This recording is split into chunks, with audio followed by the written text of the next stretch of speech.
So hi guys, welcome back sa aking channel. Panibagong video, panibagong kaalaman. Kaya samahan niyo po ako guys hanggang sa dulo para sabay-sabay tayong matuto.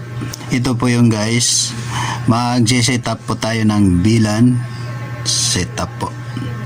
So pero bago ang setup VLAN natin guys, ay dito muna tayo sa LAN setup. So yung kadalasang gamit sa pag-setup ng Peace Wi-Fi. So ito po yun, kailangan po natin ito siya doon sa LAN setup. Ito po siya. Dahil yung sa VLAN po guys ay hindi po natin ito siya kailangan. Wala po ito siya. Kundi direct po tayo doon sa ating switch hub. So tayo na guys. Bago ang lahat, iisa-isahin ko muna sa inyo yung mga parts na, pangunahing parts ng ating Peace Wi-Fi na kailangan natin. So ito po siya, ito po yung USB to LAN guys. Kailangan po natin ito siya para dito po, para po ma-set up natin yung Peace Wi-Fi natin. Kailangan natin ito siya. So ito naman, ito yung power converter natin.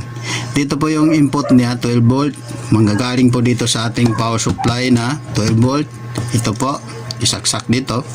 So paglabas niya dito, 5 volt na po siya guys. So ito po yung kailangan ng ating Orange Pi na power, yung 5 volt. Ito po yung ito po yung main source niya, main power niya, 5 volt po. Kailangan niya para maka-on siya. So ito naman yung SD card natin, 16 GB. Naka plus na po ito siya guys ng LPB. So ito naman yung coin slot natin, ito siya, universal. Then itong wire, ito po yung wire ng ating coin slot. Then dito guys, itong connection na, ito po yung power ng ating coin slot. Ito 12 volt po yan siya. Then ito yung ground niya, itong itim. Then merong isang ground dito guys para po doon sa ating OPI, orange OPI. Ito po, isaksak natin doon sa pin number 6 niya. Doon po, makikita niyo po mamaya guys. Then itong puti, ito po yung connection ng nagde-detect doon sa coins na ihulog natin dito. Kaya kapag putol ito siya guys, kapag hindi po magpasok yung ihulog ng coins, halimbawa, so pwede nito siya eject yung wire na puti. Ito po siya, ito. Kung alam niyo na walang problema yung coin slot, tapos pag lagay ninyo hindi siya magpasok yung coins, pwede niyo ito siya eject, itong wire na puti, kung tama ba yung pagkasaksak niya dito o baka may putol siya, may nasunog. So ganun po yun siya. So ito naman yung power ng ating antenna, yung access point po natin. Ito po yung gagamitin natin sa VLAN guys, TP-Link EAP110. So tayo na guys, mag-setup na po tayo. So una nating gawin ay itong maliliit na connection na ilagay natin. Ito po siya guys. So dahil demo lang po ito, dalawang wire lang po ang gagamitin natin dito. Hindi na tayo maglagay ng yung mga indicator lead niya. So dito po tayo maglagay guys sa number 3 pin. Ito po ang pagbasa kasi dito sa ang pagbilang nitong pin. Ganito po siya guys. Dito po tayo magsisimula. Ito dito sa pinaka dulo. Ito 1, 2, 3. So number 3 dito yung coin slot natin. Dito yung para sa coin detector. Ito po siya. Then 4, 5, 6. So dito yung isang ground natin. Lagay natin guys. Unahin natin yung puti, yung para sa coin slot detector, sa coin detector. Ito po. Dito natin siya ilalagay sa pin number 2. Ito po. Yan. Ito siya guys. Ito. Ayan. Then itong ground, isang ground nasa number 6, pin number 6. Ito. Dito po. Dito po siya guys sa pin number 6. Ayan. Yan siya guys. Pin number 6 po. So okay na yun siya. So ito, lalagay natin yung wire ng ating coin slot. Ito po yung power niya guys. Ito 12 volt po siya. Ito 12 volt. So kailangan itong pula, ito yung 12 volt connection. Then kailangan itatapat natin diyan sa pin na 12 volt. Siya no. Kailangan itapat natin yan siya para magka power yung coin slot natin. So ayan, okay na yun siya. So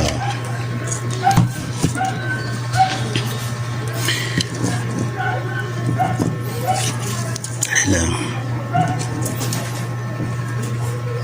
Ano pa siya?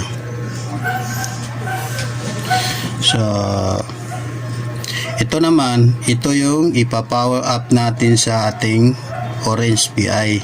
Ito po siya. Ito po yung main connection niya. Ito siya. So ilagay natin dito. Yan. Lagay natin dito. Yan.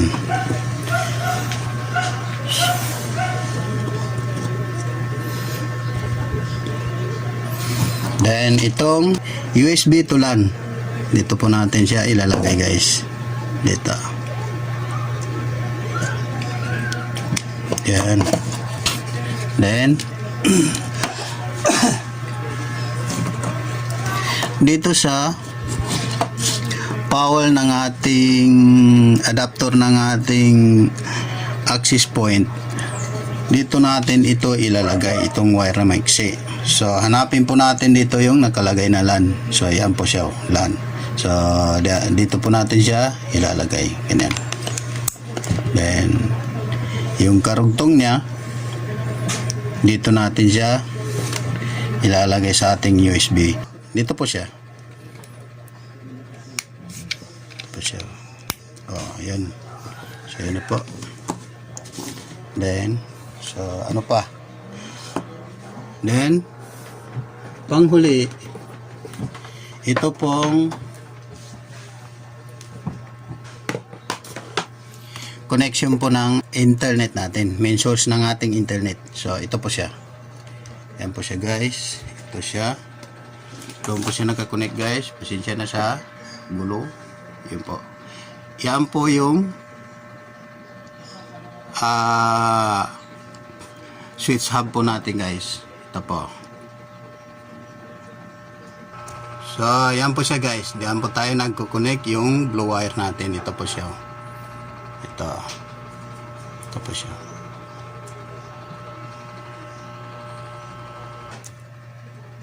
So balik tayo dito guys. Ito na po. So isaksak natin yung connection ng internet natin para po ma-access natin yung LPB natin. So paano ba ito? Ganyan.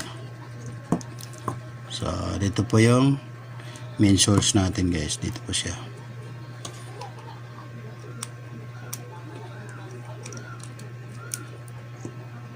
So yan. Dito po siya guys. So then ang antenna natin, ito po siya. Ito po. Ito po siya. Saksak natin dito. Yan. Then ang karugtong po niya ay dito guys. Dito sa POE. Dito siya. Ito siya guys. Dito siya isaksak. Hanapin po niyo itong Yan po siya guys. Itong POE. Yan po. Yan po natin siya isaksak. Ayan. Ayan.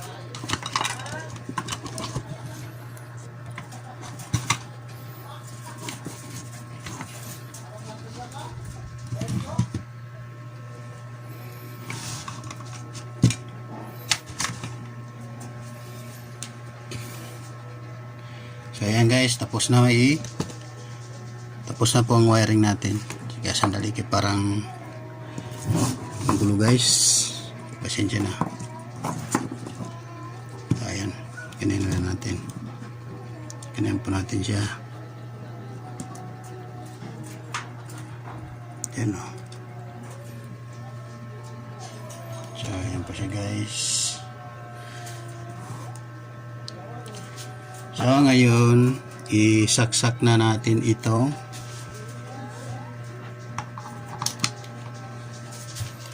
Ayan na guys, may power na po. So isaksak na natin dito guys para magka power na yung open natin. Tingnan niyo dito guys, mag power yan siya ng green. Indicator ng ating image. So ayan guys, okay na po yan siya. So ngayon, ready na po yung image natin. Papasok po tayo sa ating image. Ito po yung setup ng LAN setup guys na para pang Peace Wi-Fi. So, pasukin natin ngayon yung image natin. Doon po tayo sa admin niya para i-setup natin sa VLAN. So, tayo na guys.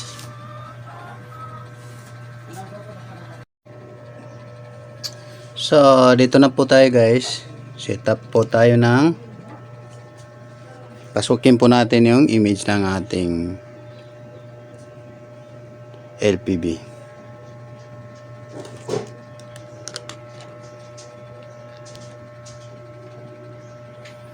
So, ito po yung SSID ng ating TP-Link. Itong 969. Ito po siya. Hindi pa yan siya na setup guys. So pasukin natin, click natin connect. Yan.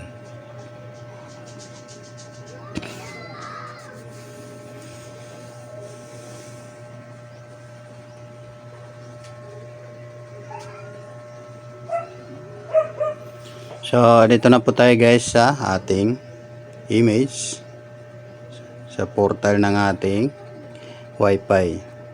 Ngayon hindi na po tayo maghulog guys dahil papasok tayo sa admin niya para i-setup sa VLAN. Pwede naman yun siya guys, kahit hindi ka maghulog, wala kang time, pwede ka pumasok doon sa admin niya as long as alam mo yung password mo. Yan o. So ano ilagay natin dyan, ito po. Then admin, yan po siya guys. Click go. Then ito na po. Then ang username ay admin. So, admin. Then password is, ito po yung default password ng LPB.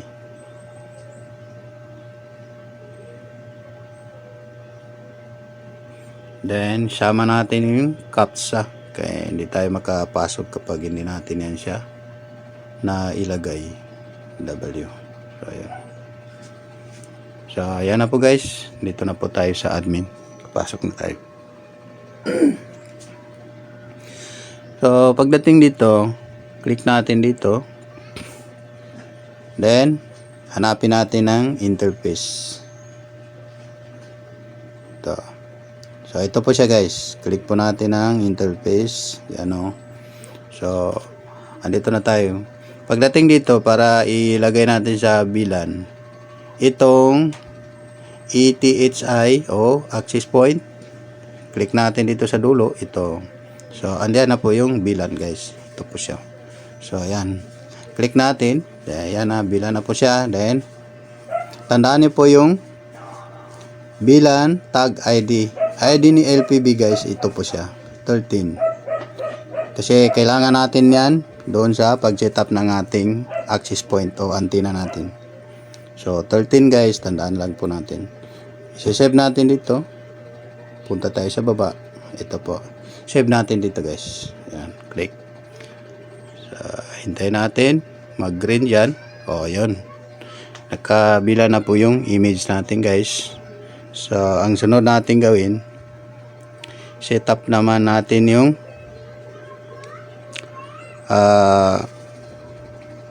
access point natin, yung antenna.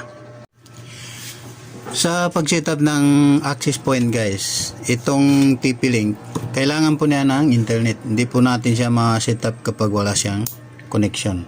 So, ang gawin natin, itong connection ng ating Orange Pi ay hiramin natin, ilagay natin dito sa ating antenna para magka-internet po siya. So, dito, kunin natin ito. Ito siya. Then, ilagay natin dito. Tanggalin natin itong wire na ito. Ito. Yung sa galing sa LAN. Ito po. Ito siya. LAN. Ito. Tanggalin natin ito. Then, ipalit natin itong galing sa ating switch hub. May connection. May internet po ito siya guys. So, yan po. Yan. So, dahil may internet na yung AP natin, pwede na natin siya i-set up ng VLAN. So, tayo na guys. So guys, ito na po. I-set up natin yung AP natin o antenna natin bilang VLAN po siya. So, ito po siya guys. Click natin ito para ma-access natin ang internet niya.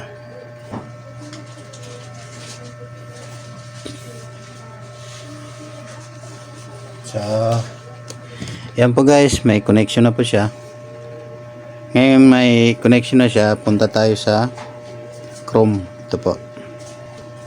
So, ang ita-type natin dito guys ay TP-Link eap.net. Yan po siya guys. Yan lang po i-type nyo. Then, go. So, dito, lagay natin dyan ay admin. Yan po. Admin and password is admin din po. Yan po. So, login. So, pagdating dito guys, kailangan natin maglagay ng bagong username at saka password. Pero sa akin, admin lang. Hindi ko na siya baguhin. Then, ang password ang kailangan natin baguhin. 1, 2, 3, 4, 5, 6, 7, 8, 9. Para madali siya matandaan.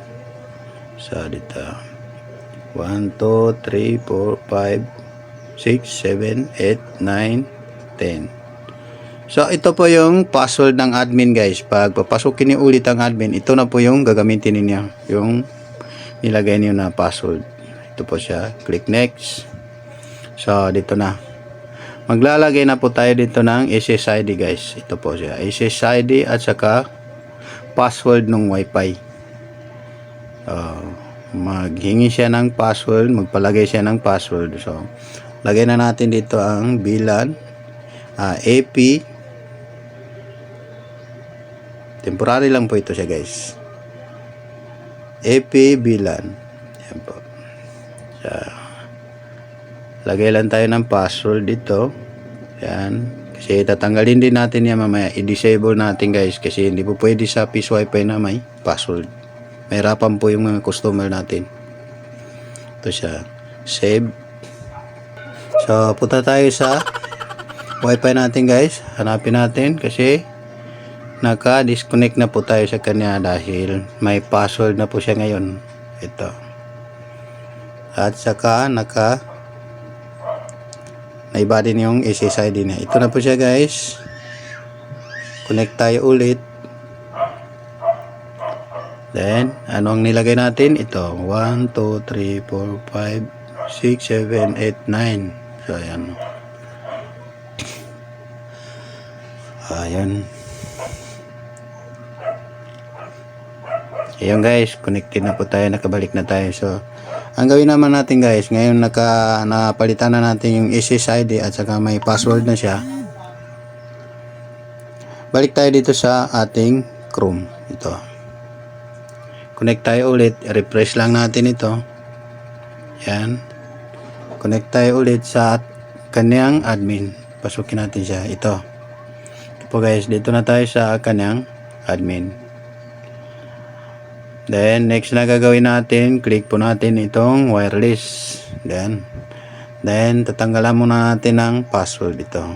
Paano natin i-disable yung password na nilagay natin, yung 123456789. Punta po tayo dito. Yun. Click natin yung, una natin gawin, click natin yung wireless.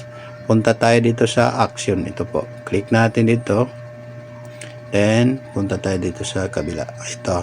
Yan na po yung nilagay natin na SSID guys. Ito po. Yan po siya. SSID. Then, yung password natin guys, dito po sa, ito po, security mode. So, dito sa karugtong niya, dito sa WPI personal, click po natin dito para matanggal yung password natin. So, ito po, none. Ilagay natin siya sa none para mawala po yung password. Ngayon, click natin ng OK. So, ayan po siya guys. Ka-save na po yun. Ayan. Ka-save na po yun siya guys. So, balik tayo doon sa ating Wi-Fi. Yan. Connect tayo ulit kasi naka-disconnect na naman tayo. Hanapin natin yung AP. So, ayan po siya. Connect tayo ulit. So, ayan guys. So, ito. Connect tayo. Connected na tayo. Ngayon, ganun pa rin. Balik tayo sa admin. Click natin ulit ang Chrome. So, ito. So, i-refresh lang natin guys para malukit. Maka-setup na po tayo ng bilan. Yan. Click natin dito. Para ma-refresh po natin siya. Yan. So, yan. Dito na tayo. Ulit. So, balik tayo dito guys sa wireless. Para mag-setup na po tayo ng bilan. Ito po. Yan na po yung bilan. Ito po. Click lang po natin dito sa bilan. Yan, ganyan. So, makikita natin dito sa baba guys. Dito na po tayo mag-setup. So, ito. Ito yung bilan natin. Tingnan ninyo, naka-disable pa siya. So, kailangan natin siya ma-enable. Paano? Ganyan o. Yan. So, click natin ang enable. Yan. So, dito sa ito po yung bilan ID. So, anong bilan ID natin doon sa LPB natin? Sabi ko kanina, yung image natin, 13 ang kanyang ID. LPB image. Ayan po, 13 po siya. So, ngayon guys, save na po natin siya dito. Ito po yung save natin dito. So, ayan. So, yun na guys. Nakasave na po siya. Ngayon, tapos na po tayo mag-setup ng ating AP o access point guys. Para doon sa AP natin. So, pwede na po natin i-setup bilang-bilan lahat. So, tayo na po guys. So guys, dahil na setup po natin ng bilan yung image natin dito, pati yung access point natin na setup na po natin. Then ngayon, i-wiring po natin siya ng bilan. Paano natin ma-wiring siya ng bilan? Ito siya guys, gaya ng sinabi ko kanina, hindi na po natin siya kailangan. Itong USB to LAN. Yan, tanggalin na po natin siya. Hindi na po natin siya kailangan dito. Yan. So, ano lang natira? Ito po siya. Ito yung AP natin guys. So, ito guys, babalik na natin siya. Ito, yung antenna natin, dito natin siya ilagay sa PoE. Ito po. Yan, PoE po siya. So, antenna. Mapabilan man o LAN setup, dito po siya sa bilan. PoE, sorry. Ito. Yan. PoE na po tayo. Then, ibalik natin itong wire ng ating Itong sinasabi ko kanina na main source ng internet natin. Ito, sorry guys, nagkabulol-bulol. Ito po. Ito siya, balik natin dito. Sorry, sandali. Ito, balik po natin siya dito. So, dahil nakabilang po tayo, yan po ang setup natin. Ito yung SD card natin, yung setup ng coin slot natin, ganun pa rin. Yan po siya. Ito lang mawawala guys, ito lang matatanggal natin. Ito siya. Pero magdagdag tayo ng wire dito. Yung wire na ilalagay natin dito guys ay direct po doon sa ating switch hub. Ito po siya. So titingnan natin guys, ito galing din siya sa switch hub. Itong wire na ito galing siya sa switch hub. Tingnan natin siya doon. So ito po yung panibagong wire natin, mahaba. Kasi doon din siya galing sa switch hub po. Yan po siya. Kung makikita ninyo, dalawa po yung wire na nilagay ko doon sa ating switch hub. Ito po. Yan siya. Yan. So, tingnan natin doon. So, ayan po siya guys. Yung nagtabi na blue wire. Yan po sila. Yung isa ilalagay natin doon sa adapter ng ating antenna. Then ito direkta po siya doon sa ating orange PI. Ganun po ang pag setup ng bilan guys. Yung connection ng antenna para sa internet, direkta po siya dito. Di na po siya dadaan doon sa ating orange PI. Pero may internet din na direkta doon sa OPI natin. Ito po siya, itong isa.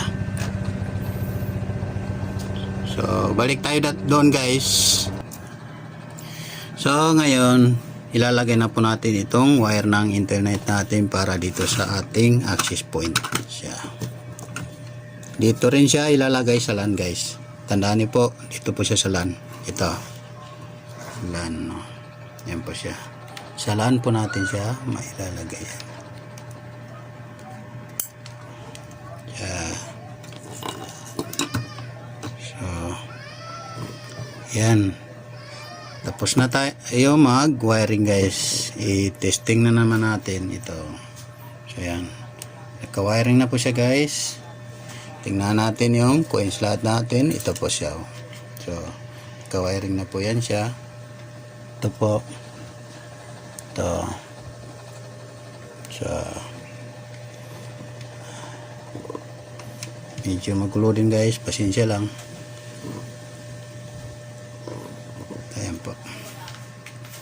So ngayon isaksak na po natin ito. Ito po yung wire ng adapter ito. So ayan, nag-wiring na, nag-ilaw na po siya. Nag-ilaw din ang ating orange PI. So ibig sabihin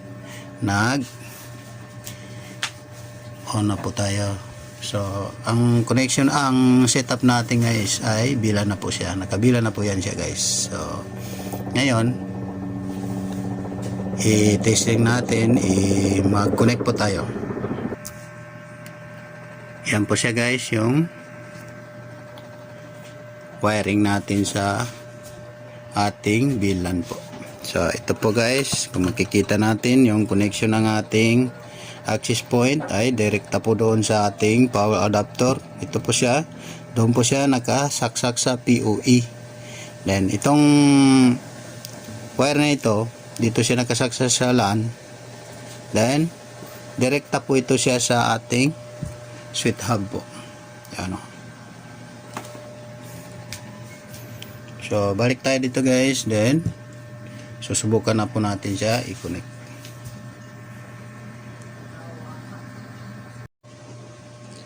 So guys, mag-connect na po tayo dito sa ating bilan setup po. So ito. Hanapin po natin yung AP bilan natin. Andiyan pala siya guys. Click na po natin siya. Yan. Ready na po yan.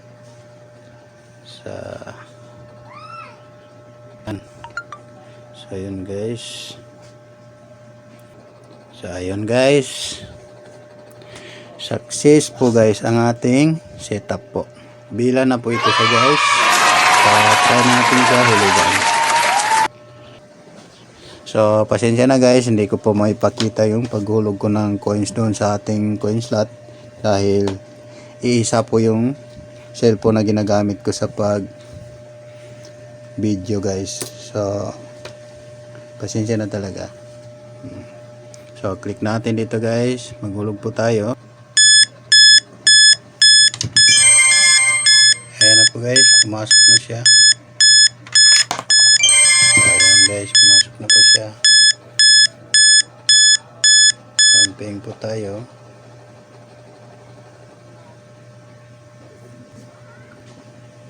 So ayan guys, may time na po tayo. Tayo natin, punta tayo sa YouTube. Ayan.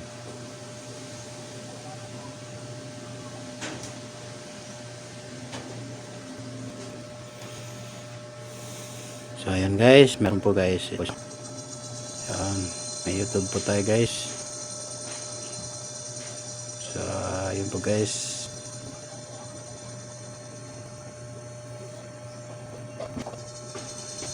So, sa tayo guys. Maraming salamat po sa mga nanonood guys ng aking video. Lalong-lalo na sa mga palaging nakasuporta sa akin. Maraming salamat po.